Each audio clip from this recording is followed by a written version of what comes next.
আসসালামু আলাইকুম। শিল্পী স্বল্প থেকে জানাই অনেক অনেক শুভেচ্ছা। কেমন আছেন সবাই? রোজা উপলক্ষে আজকে আমি নিয়ে এসেছি সিঙ্গারা।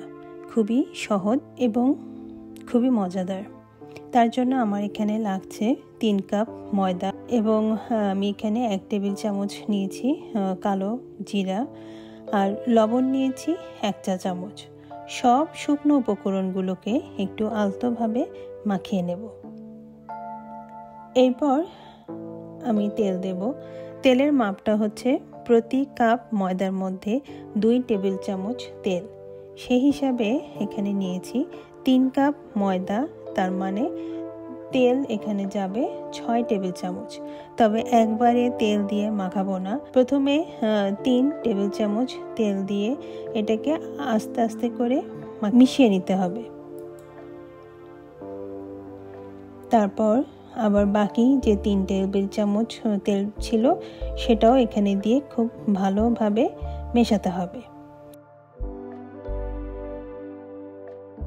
তেলটা এমনভাবে ময়দার সাথে মেশাতে হবে যাতে করে মোটামুটিভাবে তেল সব ময়দার সব জায়গায় খুব ভালোভাবে মিশে যায়। সেরকমভাবে এটাকে আস্তে আস্তে করে মিশাতে হবে। এরপর আমি এখানে নিয়েছি 1 কাপ পানি। তবে সবটুকু পানি একসাথে ঢেলে দেব না, একটু একটু করে দেব আর মাখাবো।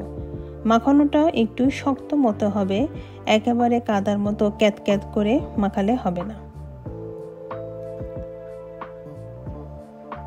আমি যেভাবে স্টেপগুলো দেখাচ্ছি সেই স্টেপটা ফলো করলে সিঙ্গারা অবশ্যই হবে। বিদেশে থাকলে কিছু কিছু জিনিস আসলে আমরা খুব মিস করি, তখন ওই নিজেরাই করতে করতে সেটাতে আমরা অভ্যস্ত হয়ে যাই। আর সত্যি কথা বলতে যে নিজের হাতে করে খাওয়ার যে মজা, সেটা মানে সাথে বাইরের খাবারের কোনো তুলনাই হয় না। তারপরও দেশের খাবারের মজাটা দেশি। দেখুন আমার এই ডোটা পুরোপুরিভাবে হয়ে গেছে। একেবারে কাদার মতো কাতকাতে না, একটু শক্ত শক্ত টাইপের আমি ডোটাকে করেছি।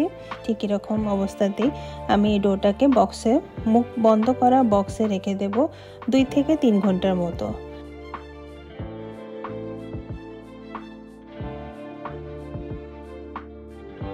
আমি যে 1 কাপ পানি নিয়েছিলাম সে পানি পুরোটাও এখানে লাগেনি। দেখেন এখানে কতটা পানি বেঁচেও গেছে। এরপরের স্টেপে আমাদের রেডি করতে হবে সিঙ্গারার ভিতরের পুর। তার জন্য আমি 3টে বড় মাঝারি সাইজের আলুকে সিদ্ধ করে নিয়েছি। যেহেতু 3 কাপ ময়দা নিয়েছি তাই 3টে আলুই এখানে দেব।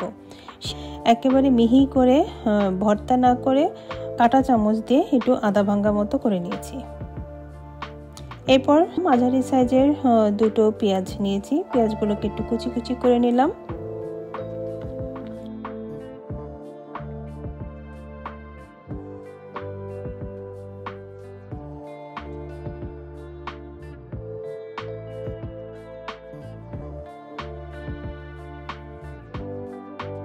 কুচানো হয়ে গেছে, এখন এটাকে একটা সাইডে রেখে দিব।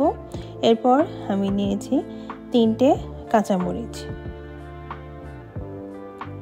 কাঁচামরিচগুলোকেও কুচি কুচি করে সাইডে রেখে দিলাম।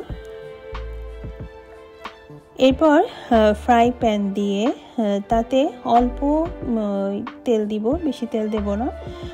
তার মধ্যেই আমি পেঁয়াজগুলোকে ছেড়ে দিয়েছি।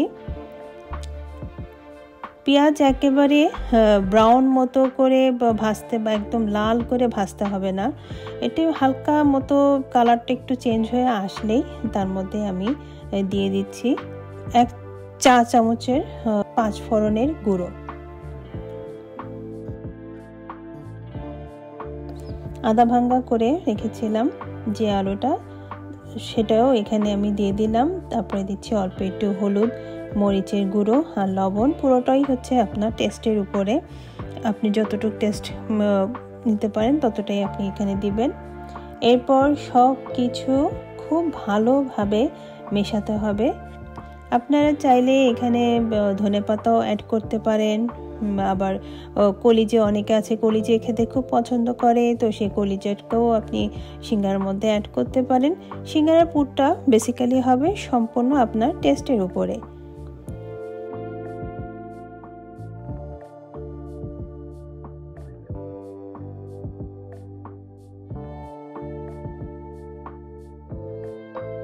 তার মধ্যে কাঁচামরিচটাও আমি এখানে দিয়ে দিচ্ছি। এরপর আমি যে বাদাম এখানে একটু আদা ভাজার মতো করে রেখেছিলাম, সে বাদামগুলো কিছুটা এখানে দিয়ে দিলাম। সিঙ্গারা আমার কাছে বেসিক্যালি এইভাবেই ভালো লাগে, আলু দিয়ে বাদাম দিয়ে। আপনারা চাইলে এর মধ্যে একটু যেটাকে আমরা গ্রিন পিস বা চিমি মটর বলে থাকি সেটা দিতে পারেন। দেখেন 3 ঘন্টা পর আসলাম, ডোটা কতটা সুন্দর সফট হয়েছে। এটা যদি কাদার মতো একেবারে ক্যাতক্যাতে করে মাখিয়ে রাখতাম তাহলে এটা ধরাই যেত না, সিঙ্গারা হওয়া তো বড়ই দূরের কথা। এখন এই ডো থেকে আমি ছোট ছোট কিছু বলের মতো গুল্লু গুল্লু করে রেখে দিব এবং সেটাকেই বেলে আমি সিঙ্গারা বানাবো। একটু লম্বা প্রসেস হলেও আসলে সিঙ্গারা যারা প্রেমী তারা কষ্ট হলেও এভাবেই খেতে বেশি পছন্দ করবে। আমার বাসায় তো বিকেলে হলে এই ধরনের রেসিপিগুলো করে করে আমি রেখে দিই ডিপে করে, যাতে করে যখনই যা দরকার লাগে সেভাবে আমি বের করে এয়ার ফ্রায়ার বা টোস্টার ওভেন অথবা এমনি ওভেনের মধ্যে দিয়ে গরম করে খেয়ে নিই। এখন দেখেন এটাকে রুটির মতো করে বেলে নিব, তবে রুটি যেরকম পাতলাভাবে বেলতে হয় সেভাবে এটাকে বেললে হবে না, একটু মোটা পরোটার মতো একটু মোটা করে রাখতে হবে। অনেকে আবার একটু লম্বা করে এটাকে বেলে নেয়, তা আমি আর লম্বাটা আর করিনি, আমি গোল করে এটাকে বেলে নিয়েছি। এখন বেলা হয়ে গেছে, দেখেন একেবারে পরোটার মতোই হয়েছে। মাঝখান দিয়ে এটাকে আমি দুটো ভাগ করে নিব। দেখেন এক একটা গোল্লু থেকে আমার দুটো করে সিঙ্গারা হবে, যদি আর কি ছোট সাইজের করে খেতে চান। দেখেন হয়ে গেছে। এখন আমি এই দুটো মুখটাকে আমি এখানে আটা গুলিয়ে রেখেছি, সেই মুখটা মধ্যে আটা মাখিয়ে দিচ্ছি, দিয়ে দুটো মুখকে আমি একসাথে করে আটকে দিলাম, দিয়ে একটা কোণ শেপ করলাম। এখন এই কোণের ভিতরেই আমি আলুর যে পুরটা রেখেছি সেটাকে আমি ঢুকিয়ে দেব এবং অবশ্যই চামচের উল্টো পিঠ দিয়ে একটু চেপে চেপে চেপে যতটা চেপে ভিতরে ঢুকানো যায় ঢুকিয়ে দেব। তারপরে মুখটাকে দেখেন এটা একটা শাড়ি ভাঁজের মতো ভাঁজ করে তারপরে সেই ভাঁজটাকে টেনে নিয়ে এসে এভাবে আমি লাগিয়ে দেব। ভাঁজটা খুবই সহজ, যদি একটু একবার করতে পারেন, একবার না করতে পারলেও 2 বা 3 বার ট্রাই করতে করতে অবশ্যই হয়ে যাবে। দেখেন কি সুন্দর হয়ে গেছে। আরও একটা করে দেখাচ্ছি। ভালো কথা, এখানে আমি যে আটাটা গুলিয়েছি সেখানে আমি একটু আটা সাথে মরিচের গুঁড়ো আর লবণ মিশিয়ে এই গোলাটাকে বানিয়েছিলাম। দেখেন এভাবে দুটো মুখের মধ্যে আটা মাখিয়ে একটা কোণ শেপ করে নিলাম এবং সেই কোণের মধ্যে আবারও আমি আলুর পুরটাকে দিয়ে দিচ্ছি। দিয়ে দেওয়ার পর চামচের ঠিক উল্টো পিঠটা দিয়ে এরকম করে জাতা দিয়ে ভিতরে ঢুকিয়ে দিলাম। আবার শাড়ি ভাঁজের মতো করে একটা ভাঁজ দিয়ে দেখেন সেই ভাঁজটাকে টেনে নিয়ে এসে উল্টো পিঠে লাগিয়ে দিলাম। দেখেন কতটা সহজ এবং খুবই মজার। আপনারাও অবশ্যই বাসায় চেষ্টা করবেন এবং আমাকে জানাবেন কেমন হলো। এরপর প্রসেসিংটা শুরু হচ্ছে ভাজারও একটা নিয়ম আছে, সেটা হচ্ছে আপনি একদম গরম তেলের মধ্যে সিঙ্গারাগুলোকে ছেড়ে দেবেন না। গরম তেলের মধ্যে যদি ছেড়ে দেন তাহলে যেটা হবে যে সিঙ্গারার গায়ের মধ্যে এক রকমের বাবল দেখা যাবে, কিন্তু আমাদের দেশে যে ধরনের সিঙ্গারাগুলো হয় সেগুলোর গাটা কিন্তু মসৃণ থাকে।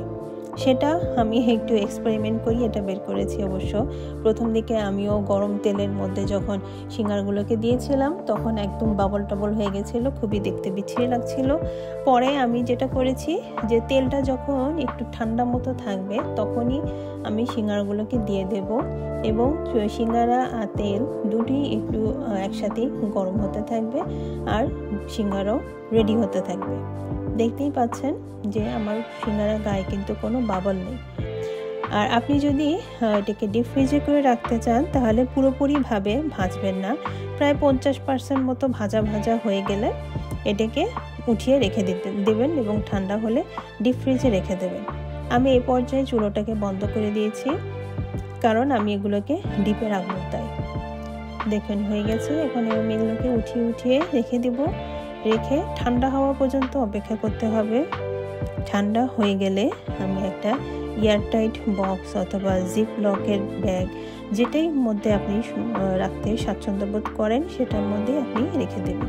দেখেন কি সুন্দর হয়েছে, মসৃণ, আমার তো আর সহ্যই হচ্ছে না। এবং এগুলোই আপনি ডিপ ফ্রিজে করে রেখে দিবেন।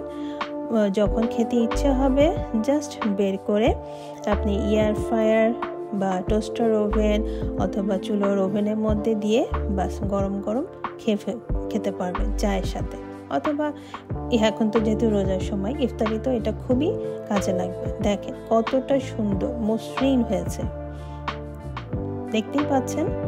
যে ঠান্ডা বলতে একদম ঠান্ডা তেল না, একটু ওয়ার্ম মতো ঠান্ডা থাকবে, সেরকম হালকা গরম সেরকম তেলের মধ্যেই হচ্ছে এই সিঙ্গারা দিয়ে দেবে।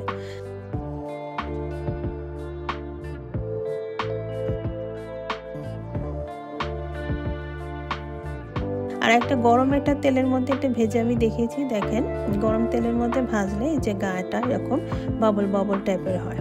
আর যদি আমার মতো ঠান্ডা করে একটু করতে চান তাহলে এরকম গাটা একটু মসৃণ হবে। এখন ডিপেন্ড করছে আপনার উপর, আপনি বাবল বাবল সিঙ্গারা খাবেন নাকি একটু মসৃণটা খাবেন।